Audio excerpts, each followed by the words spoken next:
5th anniversary of the day his son was murdered, Steve Herr did what he normally does, taking a brisk, sloping 1-mile walk past the housing developments and shade trees in Anaheim Hills, a planned community some 15 miles from Disneyland. Since the crime, Steve's hair had whitened, but it might have anyway, and there were few other outward signs that betrayed what he'd endured. Fit and tan, the former Marine was spirited and fun, his gray-blue eyes sparkling when he told a story or sent a friend a goofy video on YouTube. In his home, he invited visitors to use his exercise equipment and try his food. The graciousness came naturally. But the support network that had been built around Steve and his Argentinian-born wife Raquel enabled him to maintain it.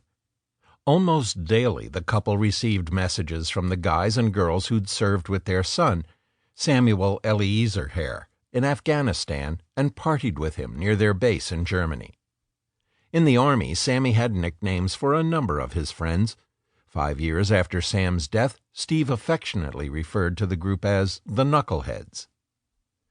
Sam's teen years had been a struggle. He'd drifted from his parents and had issues with the law, but he'd learned from his mistakes, and the military had instilled the young man with confidence, maturity, and purpose. At the time of his death, a week before his 27th birthday, Sam and his father were best friends. They each had tattoos commemorating their service to their country and regularly worked out together. The pair lived less than a half-hour away from each other, with Sammy residing in a palm tree-laden apartment complex in the town of Costa Mesa, where he swam, hung out in the hot tub, and made new friends.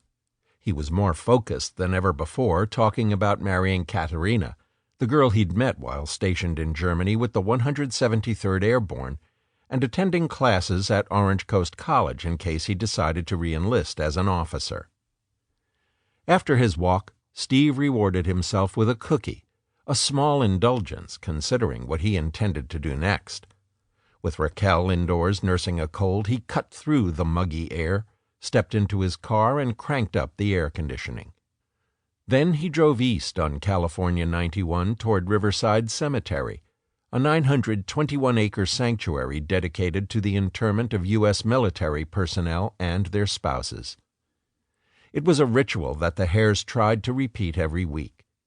But this day carried a special burden.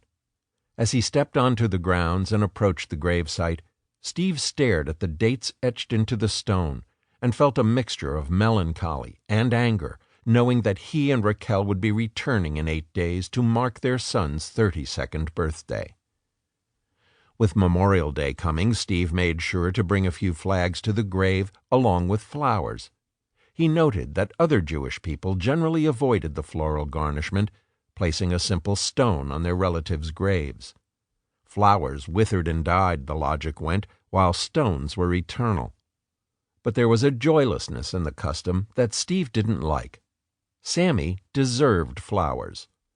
Plus, with the grave embedded in the lawn mowers would eventually kick the stones away. It was only when the flowers were in place that Steve was able to relax. He'd honored his son and thought of the happy times and the love that they had shared for each other. It felt good, knowing how close they'd truly been. Just being there with Sam's remains created a sense of peace. Before returning to the car, Steve removed his phone and snapped a photo to show his wife. Later, the two went out for lunch at El Cholo, a Mexican restaurant in the entranceway of an Anaheim shopping plaza. To aid in the recuperation from her illness, Raquel ordered a hot bowl of albondigas soup, a combination of meatballs, vegetables, and herbs, while joking merrily with Fausto, the waiter, in Spanish.